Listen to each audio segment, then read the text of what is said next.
Malgré la constante évolution et la diversité des rôles que peuvent jouer les femmes dans l'extrémisme violent et le terrorisme, les préjugés inconscients et stéréotypes de genre continuent à dépeindre les femmes terroristes comme des terroristes irréelles et inactives. Ces stéréotypes permettent aux femmes et aux filles qui sont plus activement impliquées dans les activités extrémistes et terroristes d'éviter d'être identifiées et traduites en justice. Comme les hommes, les femmes s'impliquent dans la logistique, l'application de lois sur la moralité et les attentats suicides. Même dans le cadre strict de leur rôle familial, certaines femmes encouragent les autres à pratiquer l'extrémisme violent ou les endoctrinent.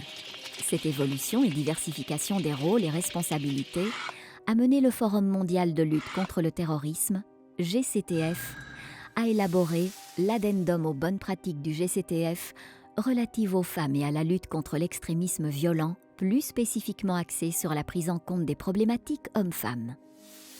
Une compréhension solide et sensible au genre des motivations idéologiques et matérielles à rejoindre les groupes extrémistes violents est indispensable à la lutte contre l'extrémisme violent et le terrorisme.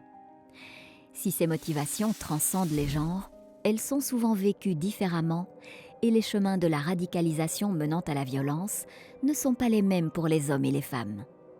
En démontrant une compréhension nuancée des rôles de genre, les organisations terroristes exploitent désormais des idées stéréotypées de la masculinité et de la féminité dans leur stratégie de recrutement. Par exemple, certaines organisations extrémistes violentes ciblent les jeunes hommes à recruter en leur promettant une épouse. Les femmes non mariées, divorcées ou veuves se voient souvent promettre un époux ou la possibilité de créer un monde meilleur pour leur famille. Pour rallier les femmes à leur cause, les organisations terroristes font également usage de messages explicites qui font l'éloge de l'autonomisation des femmes et leur promettent un rôle actif. D'autres facteurs incitatifs susceptibles de faire particulièrement écho chez les femmes sont l'empathie à l'égard des victimes, la rancœur vis-à-vis des États et les facteurs matériels tels que la pauvreté et le chômage. Les normes de genre sont susceptibles d'affecter la participation des femmes à la vie publique.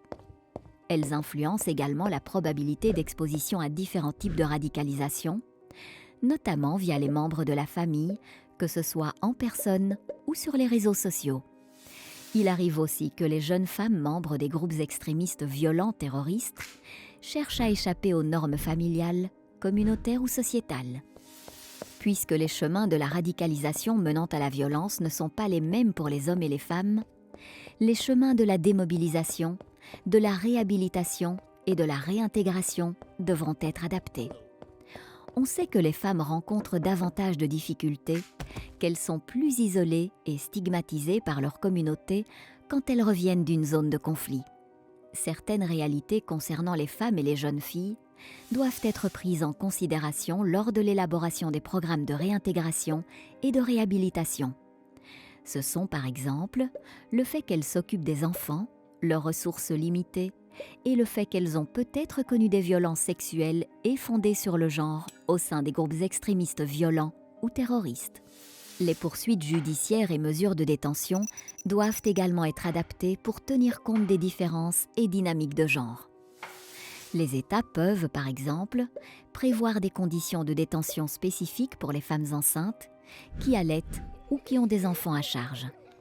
Si les femmes qui ont été impliquées dans des groupes extrémistes ou terroristes doivent être jugées pour leurs activités criminelles, elles doivent également bénéficier d'une protection, d'un soutien et d'un traitement approprié lorsqu'elles ont été victimes de violences sexuelles ou fondées sur le genre. Pour être optimale, une approche sensible au genre de la lutte contre l'extrémisme violent ne peut aller sans la collecte systématique des données ventilées par sexe. Les femmes et les filles doivent être reconnues comme des parties prenantes essentielles des politiques et programmes de lutte contre l'extrémisme et le terrorisme. D'une façon générale, les femmes possèdent la connaissance, la confiance et l'engagement à long terme pour amorcer et maintenir la cohésion sociale, soutenir la prévention et les efforts de réintégration et renforcer la résilience sociale face à la radicalisation. À cet égard, les femmes peuvent jouer un rôle clé dans la lutte et la prévention contre l'extrémisme violent auprès des femmes comme des hommes. l'autonomisation des femmes peut constituer un progrès de taille dans la pacification des communautés. Si vous souhaitez en savoir plus sur l'addendum aux bonnes pratiques du GCTF relatives aux femmes et à la lutte contre l'extrémisme violent, plus spécifiquement axé sur la prise en compte des problématiques hommes-femmes, rendez-vous sur le site du GCTF à l'adresse www.degctf.org.